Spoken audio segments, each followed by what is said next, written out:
Before we even get started, I want to apologize for the long hiatus on the channel. I'm going to be honest, I've been pretty burnt out on recording creepypastas after the last couple I've done because they've been longer. But I'm going to try to upload every Thursday from now on, and hopefully you enjoy it. Now, let's get to part 2 of Tales of a Rural Police Officer. Thank you all for your support and the kind words about my last entry. I said there was more, and there is. Tonight, I'm going to try to get something heavy off of my mind, so this might be a long one. Buckle up, grab a few drinks, and get a good cigar. Let's get to it. This call, it still gives me nightmares. I can still smell the fucking place, too. Major and violent crimes are not, or at least weren't, that common where I was. Very rarely would things escalate beyond an average bar fight or a family reunion brawl. We would get a couple of murders a year, maybe a kidnapping. Lots and lots of plain and simple disappearing. The disappearances were usually chalked up to foolishly getting lost on one of the trails and not being able to find their way back out.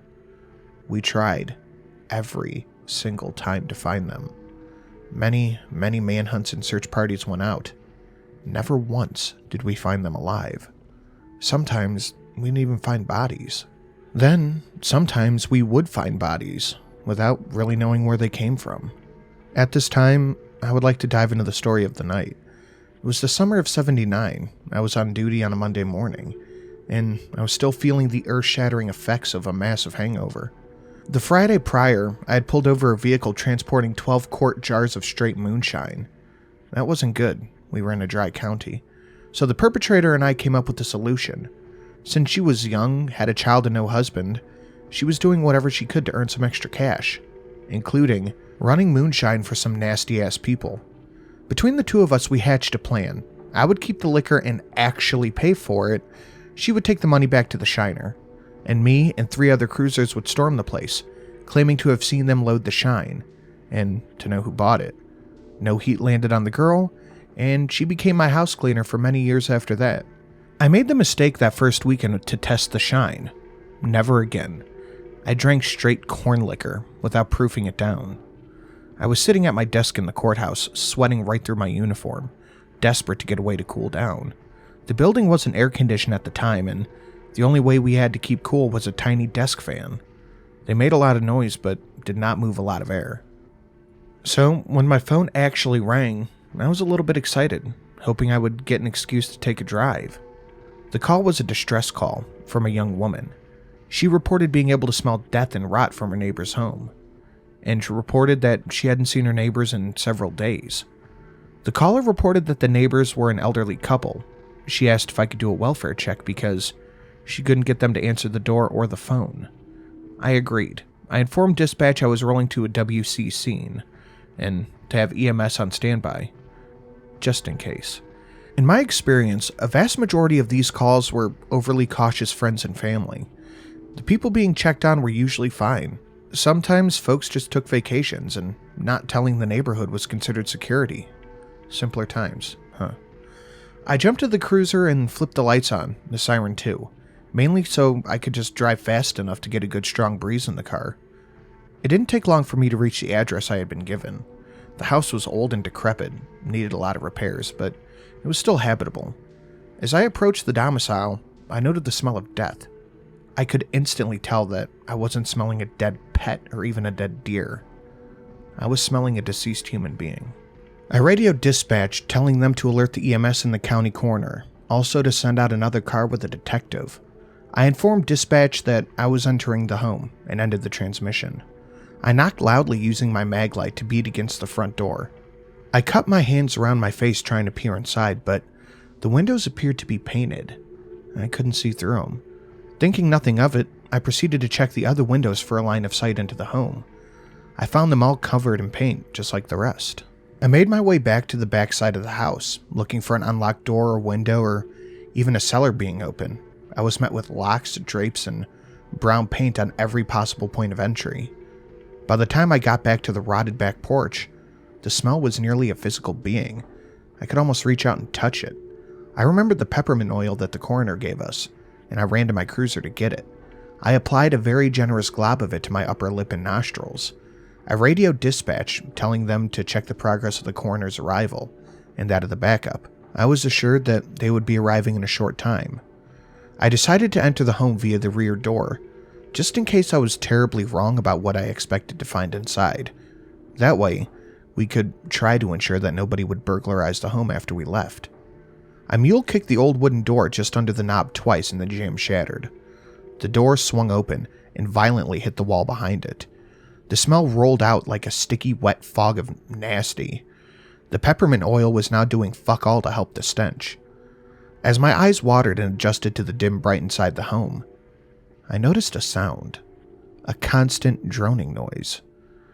I knew what the sound was, but at the moment that hangover was truly kicking my ass, and my brain was in a deep fog. I made my way through the door and into the small cramped utility room. I made my way into the next room, which turned out to be the kitchen. I was using my flashlight to look around and I felt something warm and wet plop onto the back of my neck, followed by the intense smell of rotten human shit. I knew what it was, but my hand had a mind of its own, and I swept the nasty glob off of my neck. I tried to fling the stuff on my finger. That's when the realization of what the stuff was hit me. Putrescine and scatol. 2 chemicals produced when a body decomposes. Gagging and fighting back bile, I staggered into the dining room, where the noise I mentioned seemed to originate. Through teary eyes, I looked around the room. I almost wept when I saw the source of the noise. What had to be millions of flies and beetles covered everything inside the dining room. The ceiling was moving and fluttering. Although it took me a second, I realized that the flies and the bugs were what covered the windows. They were so dense you couldn't see through them. As I stepped through the doorway, the covering of bugs shifted out of my way. The few that remained in place got squished audibly under my foot. As they shifted and moved, I realized why they were covering everything. The walls, ceiling, floor of the entire dining room was covered in blood and viscera. I could see intestines smeared across the dining room table, fecal matter oozing in a greenish-brown streak. The walls were completely covered, as if somebody had taken the time to paint everything with the blood of their victims. I carefully made my way through the room, impervious to the sounds emanating from underneath my feet. The living room was attached to the dining room, and it was absolutely spotless. Not a drop of blood or anything to indicate the nightmare in the other room. The stairwell, which would lead to the bedrooms, was in one corner of the living room. I carefully made my way to the front door, unlocking it from my backup in the corner. I tried to radio dispatch, but my portable wouldn't reach out. I was only receiving static. I carefully ascended the steps, making my way upstairs. At the top of the landing was 3 doors. One directly in front of me, one on my left, and one on the right. I entered the door directly in front of me first. Must have been a spare bedroom at one point. Now, however, it was a macabre storage room for bones, cartilage, and other hard bits. I backed out of the room and vomited in the hallway. I could no longer fight the odor, the sights, or my hangover at this time. After copious amounts of vomiting, I decided to try the left-hand side door. I slowly opened the door and peeked in. This room, it must have been the killer's organ room, because I discovered several pairs of lungs, all different sizes. There were 4 brains that I saw before I backed out and closed that door as well. Cue the second round of seemingly endless vomit escaping my throat at Mach 3.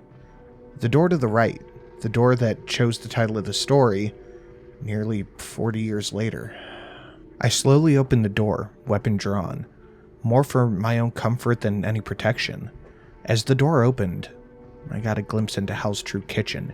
Human bodies, minus the skin and bones, were stapled to the walls, the floor, and the ceiling fan. I counted 7 bodies before I had to leave. I was sitting on the front stoop, giving control of my stomach to the hellish hangover, when my backup in the county coroner arrived. I couldn't speak. I just raised a shaky finger and pointed at the house. I remember feeling really lightheaded, then hearing the detective, a 20-year cop, scream like a girl. I passed out. I awoke some hours later, laying in bed in the county doctor's office. I sat up and made my way to the front, where I found the detective, the coroner, the mayor, and several other local officials. As I walked into the lobby, the coroner, who was also the town doctor, I told you it was a small rural town, turned to me and asked how I felt. Well, Doc, I really don't know, to be honest. I answered, not wanting to broadcast my terrible hangover. Ah, son, you'll be right as rain once you get home and take a few drinks. Or wait around and you can sample my collection, he whispered in a joking manner. I nervously laughed and nodded, having no intention of hanging around longer than I needed to. I walked around and mingled for a moment, before I went back to the corner and asked what he thought of the house. Well, son, I'll tell you, I ain't never seen nothing like it. Counted 11 different corpses. No obvious cause of death to any of them. In that downstairs room. That place was coated, and my best guess was a mixture of pureed skin, fat, and bodily fluids. I fought back another surge of bile, before seeking my sergeant out of the crowd, and asking to leave early for the day. Of course, after what happened he agreed, under the condition that I had my report to him by 9 in the morning, and on his desk. That night, I had the first dream. I was stumbling through an unfamiliar house. It was dark, wet and damp. Every surface of the house was coated in a viscous fluid. I stumbled through the cramped hallway and finally found a light switch. I flipped on the light and I screamed. The entire house was made of meat. I could see veins and arteries pumping a dark brown fluid through the walls. Looking up, I see where the light is spilling forth from, a chandelier made of human skulls. I try to run from the house, but there's no door. I try to run at the walls to crash through, and each time I hit the wall with a sickening splorch, and I bounce back. Every time. I run to the opposite side of the house, trying to find a door. Instead, I can find what only can be described as King Kong's sphincter, grown into the wall. Part of my brain tries to tell me that I have to crawl through the giant pulsating asshole to escape this place. The other part of me thinks it's a trap. I frantically look around for something to stab the walls with, when I see a bone growing out of the wall. With a lot of effort and an unforgettable sound, the bone wrestles free. I hold it like a spear and run at the wall, stabbing the meat house. I hear and feel an incredibly deep rumble, and I'm thrown backwards as the walls leap forward, spitting the bone back onto the floor with a little dribble of brown blood. The walls seal the puncture wound. Desperate to escape, I stab the giant sphincter with the same bone that I tore from the wall. With another deep rumble, I'm slammed back. Not against the wall, but back into the room with the skull lights. That's when I wake up screaming hard enough to taste blood. The next morning, after turning my report in, the sergeant drags me into his office. He tells me the following. Look, we have a problem. If we tell the public what happened here, or hell, even what we found, the locals would panic. We would have drunk rednecks running around all vigilante. We have to cover this up. The house has been condemned. The coroner managed to come up with a good enough cover for the barrels of nasty ass shit that we took out of there. And the smell. Apparently the owners died in their sleep, and their pets died shortly after because of a gas leak. And as soon as the investigation's done, we'll burn it all to the ground. Officially, it's going to be an accidental death for both of the residents.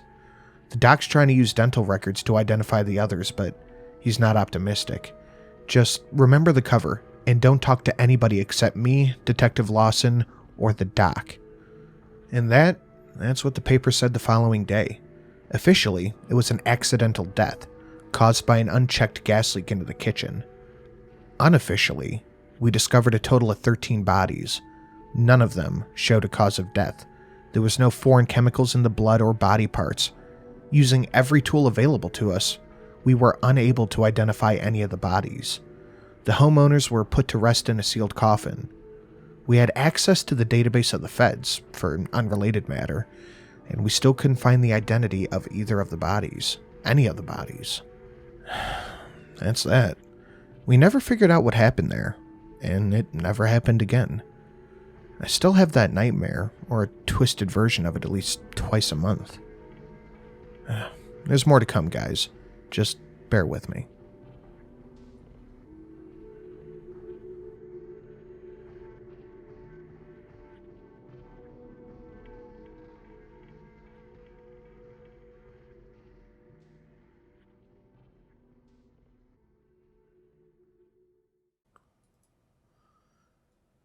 Oh, that was creepy.